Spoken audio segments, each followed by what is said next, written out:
Hello everyone, and welcome back to WolfQuest The Lost Tales, and here we go again, you guys.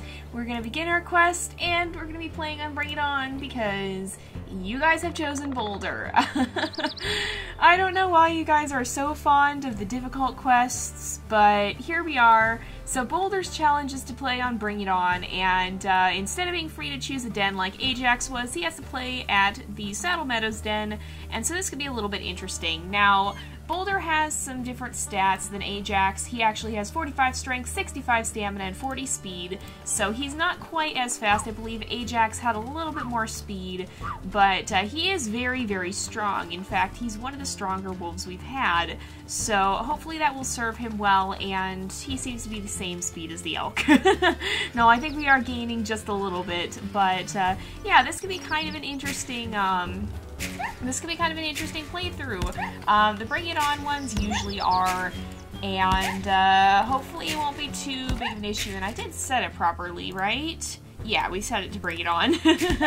So we're gonna go ahead and take down this elk, and hopefully we can do a better job this time of last time. We almost got it last time. We just had a little bit of problem towards the end there, and I've got to just remember to hunt really well and not panic. So the crossing is the part that scares me most, honestly, because it's so easy to get panicky because you end up worrying as you're going across that things aren't going to work out quite right, and so it just is easy to get a little bit nervous there, and that's not a good thing.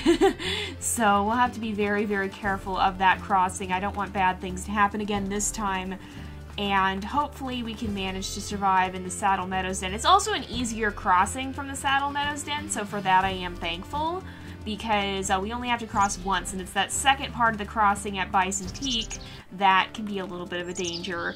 Whereas only crossing the creek once, there's a lot less chance that things will go wrong and that bad things will happen to the pups. So we are going to we're gonna try and hopefully this time will go a little bit better than the other one. Okay, where are we on the territory? We want to, or the hunting ground? We want to go a little further this way and see if we can find I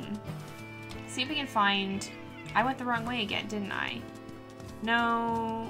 Well, we're kind of going the right way. If there's going to be a scent trail, it's going to be around here somewhere. Sometimes they're a little hard to find. Oh, I hear them, actually. Oh, they're over there. That's why I didn't find a scent trail.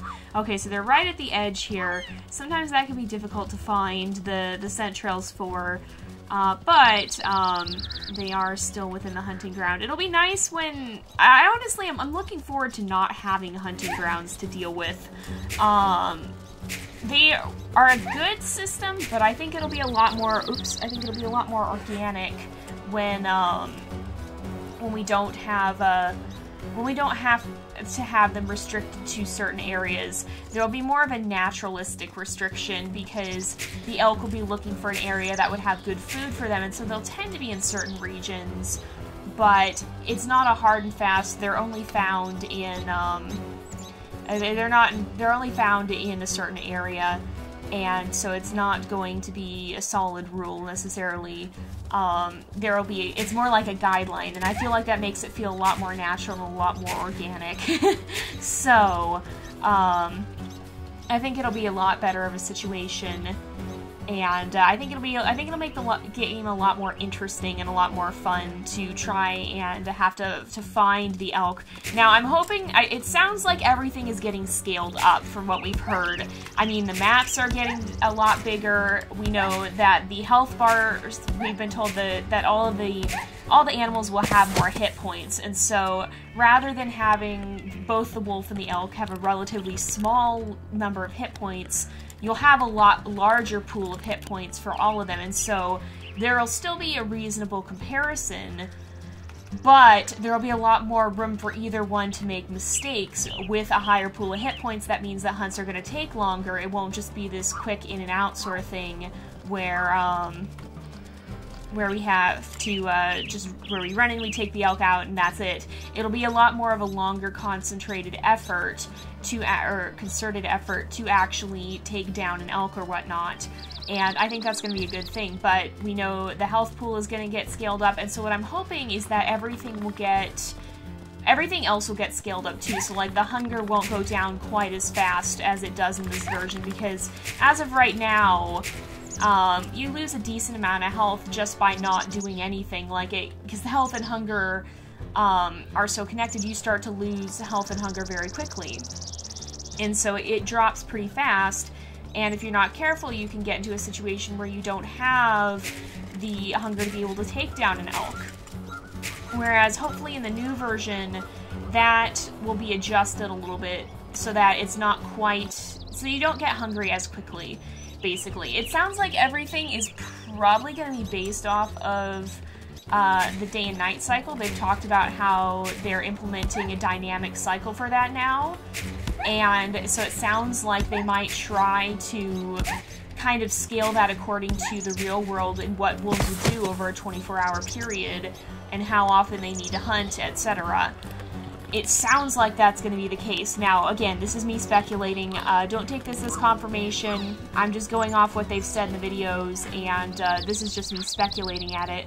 But, so if that's the case, then I'm hoping everything will scale in a bit of a better, situation. Like, I'm hoping it'll scale in a bit of a better way. I'm hoping it will not be, because right now you always end up having to do stuff constantly, and you're always running back and forth between tasks, especially on Bring It On. And while I'm not saying I necessarily hope that stops, because that would take away a lot of difficulty of Bring It On, and a lot of having to manage your time, I'm hoping it gets reworked. So I'm hoping that, like, the pups will not get hungry as quickly, but maybe they have to eat more when they do need to eat, or whatnot. So, like, I'm hoping it'll scale in a bit of a more realistic manner. There's so much about this game that they're taking on to improve, and I'm really looking forward to it. And I think it's going to be amazing. Oops, that wasn't very good. It looks like it's going to be absolutely incredible, honestly. They've been doing a phenomenal job with it, and I cannot wait to see how it ends up. How it ends up looking when we actually get to play it. I'm really looking forward to that. And oop, we got kind of misaligned there. There we go. So we've taken down, I think, 3 or 4 elk. I want to say 3, but it might be 4. Let's look at our stats. So it was 4, okay. So we just have to bring down 3 to 4 more, depending on if we kill another coyote. We need 750 experience, I believe it is, in order to find a mate. And once we do that, then we're going to be heading right off, and we're going to get right back into it. Now, we did get through our last playthrough very quickly, and I was surprised by that. Normally, we don't finish with an episode to spare like that, especially not on Bring It On. But I want to give us a little bit more time to play through it at a more reasonable rate. And we do have to do the winter hunting as well, and a lot of you guys have actually been saying, it was kind of split between whether you want to see more montage or more on camera, and so maybe what I'll start doing is doing more of it on camera, and maybe we'll see how much we can get through in one episode, and then the next 2 episodes will be pup raising. We'll see if we can do that possibly. What do you guys think about that idea? Because right now, I've been, oh wow, it's actually raining. That doesn't happen here on the mountain a lot. But right now what I tend to do is I'll do all the hunting off camera and then put the highlights of it into a hunting montage. But if you guys would rather see me do a lot more of it on camera in the actual episodes itself, then we could definitely switch back to doing that. It got very repetitive at first, but since we're doing these stories a little bit differently, and we're not going to have something like that necessarily every time we play through. I mean, a lot of our Wolves challenges aren't restricted to, they're not restricted to the traditional playing all the way through the storyline. A lot of them have had special challenges that involve doing something kind of outside of it. So that's not necessarily as big of a problem here as it has been in the main series. So you have to let me know what you think about that. Would you rather see me continue to do the montages, or would you like to see me try and do as much as I can during the actual playthrough, and then if it goes over time, if we end up having to do like a lot of extra hunting or whatnot, then we can do an extra little montage, or I'll just do it off camera or something. So let me know what you guys think of that, because we have, wow, apparently I'm getting really fast at this, because I'm checking the episode time here, and we're getting really, really good at taking down the elk, apparently. Now, that's gonna completely change. So, like, I'm getting to the point where I can practically do this with my eyes closed, just because we've done it so many times. But because there's going to be so much more variability in the new version of the hunt, there's so much more you're going to have to be evaluating constantly in WolfQuest 3, it's going to change the dynamic entirely. And it's definitely something that is going to change quite a lot, and I'm really looking forward to it, because, again, I'm hoping that instead of having to hunt a bunch of elk all the time, you'll have to maybe hunt once every so often, but it'll be a longer, more interesting hunt rather than just a bunch of these short, little repetitive ones. I'm hoping that'll change enough that it'll be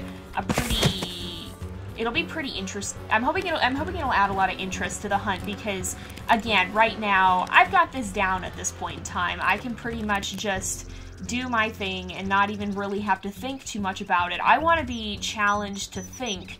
I want to be going, okay, the elk is responding in this way. How am I going to react to that? I want to be challenged to react to it, because right now, okay, I know the elk is going to attack me at first, and then it's going to run, and then it's going to stop.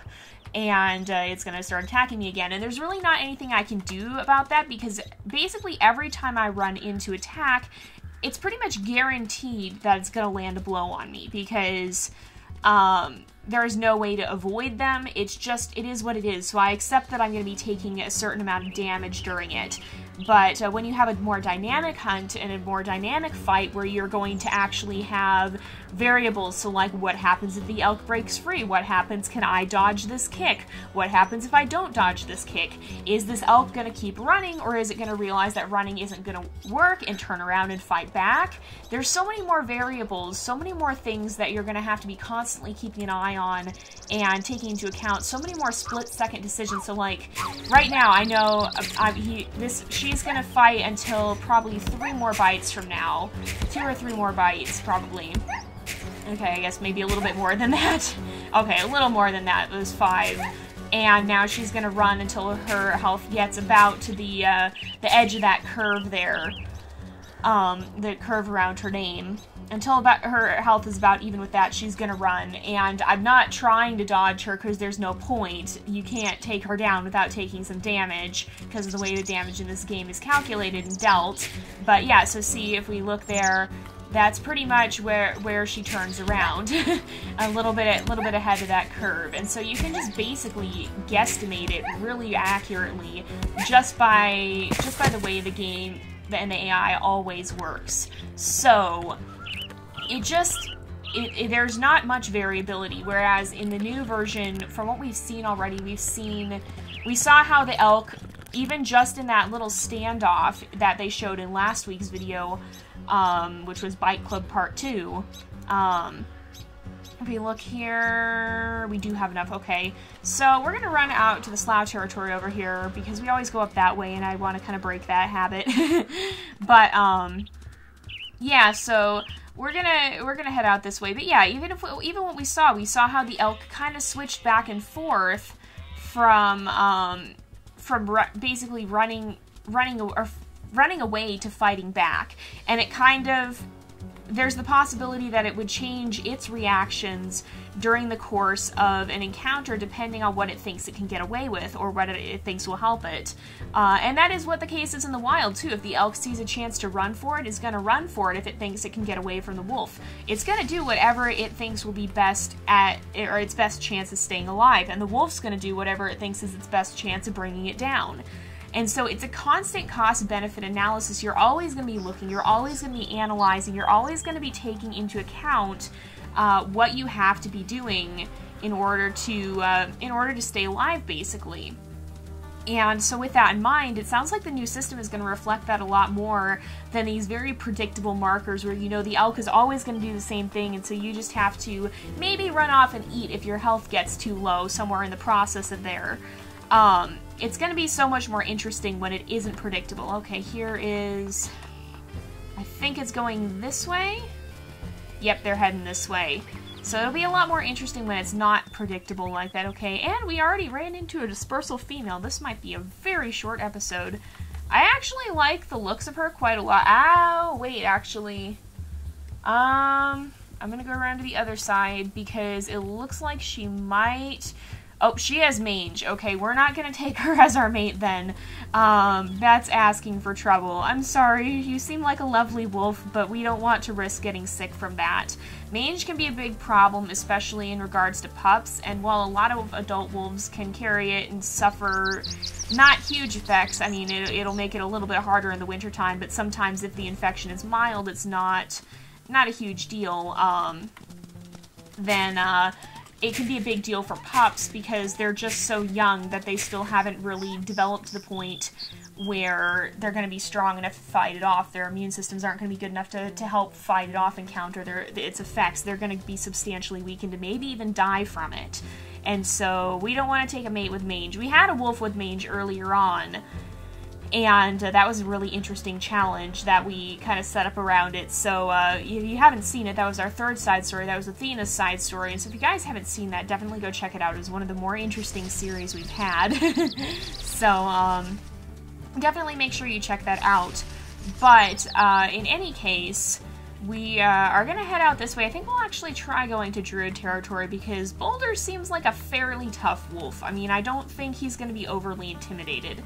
Now, granted, he's not going to want to pick a fight if he can help it, but I don't think he'd be overly intimidated by the Druids. I don't think he would avoid them to the same degree that a lot of our other wolves have, but I also don't think he would want to be hanging around... What am I hearing? I think I'm hearing a coyote or a fox or something. Oh, it's a fox. Okay. It kind of ran at me a little bit there. That was not what I expected. It's in the bushes there, you can see. But it's one of those things where if there's known to be mange in an area, then I don't think Boulder would want to stick around. I think he'd want to seek out a healthier mate if he can find one. I don't think he's that desperate to the point where he'd risk his own illness and the illness potentially of his pups as well if, or by picking a mate with mange. So, I don't think he's going to, do that. It'll be interesting too because right now that's like the only, I guess, for lack of a better word, that's the only legitimate factor that we have in choosing a mate right now is if we want to play it safe and say we want to avoid taking a mate that might be sick. That's really the only legitimate difference between them. Otherwise, the only difference is the coat colors, and sometimes we can kind of play around and pretend we got a certain vibe from a certain wolf or something, or I'll try to pick diverse colors or the same color. I think Boulder would kind of run in here and just see what she does, and she's gonna growl, and I have a feeling he would kind of stand his ground and see what happens if he does nothing. And she's just going to keep growling at him, so he's going to leave. So, he's not intimidated. He's not going to give her the satisfaction of submission there. He's not going to be... He's going to run off and do his thing, but he's not overly intimidated by her, which is probably not necessarily the smartest idea because the Druid pack is tough and not somebody you want... they're not a pack you want to mess around with. I'm going to go get him some food real fast here, and then we'll be back and we'll look around again, because I don't think he would necessarily be deterred just from one interaction there. And certainly she did seem to be a healthy, strong wolf, so it doesn't seem like there's a lot of mange in that area. But yeah, I'm definitely looking forward to the new courtship, what would you call it, the new courtship mission, because we've gone from having a simple social arena where, again, it's very predictable, you choose the same path each time, there's really not any variables in it, you just have to find a dispersal, and then it's the same 5 options every time, and it has been from the very beginning. Again, you know, it'll be that much more interesting because you'll have different wolves with different reactions, and you'll have to actually be kind of evaluating different mates here and saying, well, what's the benefit of having a bold mate? What's the benefit or maybe the issue with having a lazy mate? What's going to be better in the long run? Do you want a mate that's going to go, oh, hey, I'm going to go attack the bear and possibly get hurt or killed? Or do you want a mate that's going to be like, oh my gosh, I'm scared of the bear, and maybe leave you to deal with it by yourself? What's going to be better in the long run? You're going to be having to make those sorts of decisions throughout the courtship process, and there's going to actually be a difference between mates, and not just, I think this wolf is pretty, or I think this wolf would look nice with my wolf, or whatever, or I don't want to have two wolves of the same color, or I do want to have wolves of the same color so the pups look the same, or whatever. And supposedly there will actually be a benefit genetically to the different colorations as well, because the black color gene has been tied to health benefits, or so they said in the genetics video. I don't really understand a lot of that, or how that works in wolves. I've studied it on my own in dogs, but I think it's a little bit different in wild wolves. So there might be some benefit to choosing a black colored mate if you have a non-black wolf, or if you have a black wolf, you might want to choose a non-black mate. And yes, I'm using those terms because the one thing I do know about it is that black genetically is an override in wolves, and so it actually is, the way it's set up, basically you have this spectrum of grays to brown. And black is not just a really dark color on that spectrum. It's not affected. It's not just, oh, you got a really, really dark coloration. Oh, man, she showed up again. He's going to stand his ground. She's going to chase him off again, and he'll probably just leave right away. So we'll head up to the original pack that I didn't want to go to and see if we can just find a dispersal up there. But yeah, so the way it does work is, so you basically have one gene that is, it's called the K locus. And the K locus affects whether you're going to have a gray, brown, whatever colored wolf, some level of that spectrum. And then the K locus also will control if it's going to be solid black. And so depending on whether that gene is, if you will, on or off, then your wolf will either be black or non-solid black. And that's kind of how it works. So that's why I chose to phrase it that way, because it's not just, it doesn't work the same as the different shades of a coat color. It's not just something that's really, really dark. It's an actual genetic override that turns the coat completely black. So it's kind of interesting. I find genetics fascinating, and I've researched a lot on my own, but with stuff like with genetics and wolves, it's hard to find access to a lot of that, whereas with dogs, it's been documented a lot more. With domestic animals, it tends to have been documented a lot more, and so it's a little bit harder to know necessarily how it affects animals in the wild, but they do think that that black override gene on the K locus does have some potential health benefits with it, but at the same time, it sounds like having two of those override genes can actually have an adverse effect. Or so they said in their video about genetics, and so that's going to be fascinating to see how that comes into play. It'll be really, really interesting to watch that, how that affects things. So there will actually be a legitimate reason to choose a mate based off color now, and as well as with personality, because there's going to be a lot of advantages to that, whereas right now we really don't have any effect of that. We really don't have any actual effect of the coat color or of the genetics or anything like that. And there's no personalities. It's just the same basic AI for everyone. And so it's really going to change a lot, and I think it'll be very interesting to see the effect that ends up having on the gameplay and on the whole process of choosing a mate. It's going to be really interesting to see. So here we go. Are we lucky this time? We are not. Oh my goodness, Boulder, you just can't find someone, can you? Alright, we'll go ahead and wait and see what this guy does. So if he's gonna submit, I feel like Boulder would probably chase him off. This is crazy too, because normally we don't have much trouble finding mate. We tend to find them right away, but every once in a while you get some really random bad luck, and it takes forever sometimes. So let's have him head this way, and we'll leave the territory. Yep, we gotta keep going. So we'll see. We'll head out this way, and I think I lost my train of thought. I had something I was gonna say, and it just went whoop, and it's gone. So we'll head back out of the territory and see if we can find another wolf. But yeah, I'm really looking forward to how all these systems will be reworked and reimagined in a way that's going to add a new layer of depth and immersion to the game. That's really something I really have been looking forward to. This is basically everything I hoped for when I was first playing this game as a kid, and it's honestly incredible to actually see this as it's unfolding, and to be able to, oh, who is this? This is a dispersal female. And she actually looks exactly like the other one, but she does not have mange. Maybe they're sisters or something. Maybe they split off and dispersed and went different places to look for mates.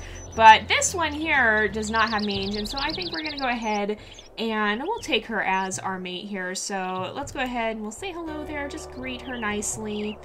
And we'll go ahead and let him sniff noses here. I'm excited to see this all become dynamic interaction too, because we have these little things that they do, but we'll actually be using emotes to do it in real time in the new version of the game. We've seen some of that in action from their blog posts. So we'll go ahead and invite her to play, and she seems pretty happy about that. She seems pretty playful. And so we'll go ahead and invite her to start a pack. We'll do a little grooming there, and hopefully she accepts that. I mean, realistically, she's going to. They always have the same response. But it'll be interesting, too, because it sounds like in the new version of the game, they might react differently to different things. They'll probably have their own preferences and their own likes and dislikes. And so it'll be interesting to see how what effect that has as well. and how all of that will come into play. It's just going to be a much better system in the long run. So we're going to go ahead. We have Boulder. We're going to call her Pebble. And we'll go ahead and leave the social arena. And we'll head for that star that will lead us to Slough Creek. Why do you always run a complete circle after leaving the social arena? My goodness. Let's head out this way, and we'll make our way down to that star. And then we should be able to just head out this way.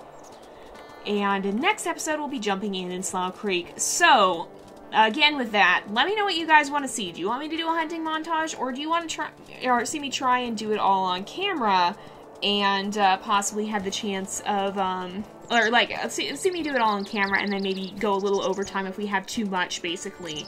What do you guys want to see in regards to that?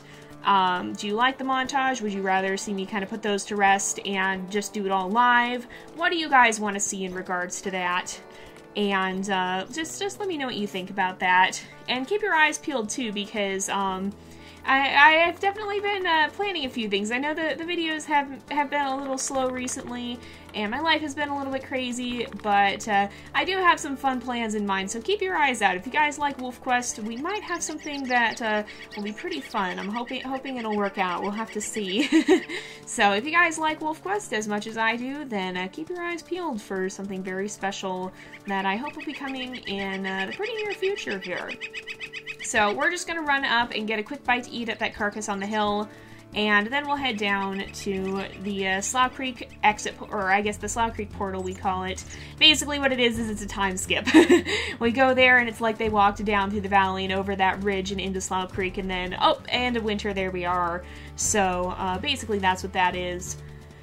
And it'll be interesting to see how that happens too, because looking at the map that they've shown us, I actually did a video where we went and flew around in this area on Google Earth, and if you look at the map that they've shown us, and what the new maps look like, they practically brush up against each other. So there's just like one ridge between them, and so it'll be kind of interesting to see if that changes that at all, or how that journey ends up working.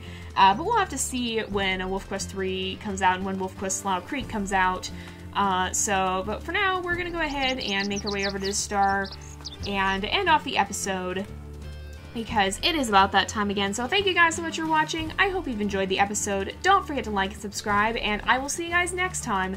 But until then, this is Jay, over and out.